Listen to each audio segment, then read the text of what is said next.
शहर की सबसे पुरानी गली में एक दरवाजा था जो सिर्फ रात को खुलता था। लोग कहते थे जो इस दरवाजे से गुजर गया वह कभी पहले जैसा नहीं रहा। कोई कहता वह पागल हो गया, कोई कहता वह अमीर हो गया, और कोई कहता वह कभी वापस ही नहीं आया। एक रात एक नौजवान ने फैसला किया कि वह सच्चाई जानकर रहेगा। 12 बजे के करीब वह उस गली में पहुंचा। हवा अचानक रुक गई और दरवाजा धीरे से चरमराने लगा। नौजवान का दिल तेज तेज धड़क रहा था, मगर उसने कदम आगे बढ़ा दिया।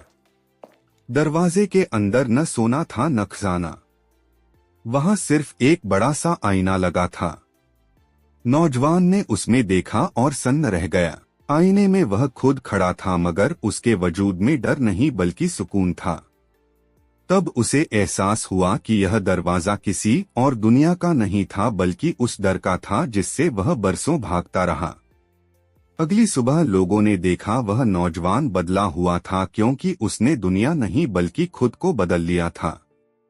अगर आपको यह वीडियो अच्छी लगी तो लाइक करें और चैनल को सब्सक्राइब जरूर करें।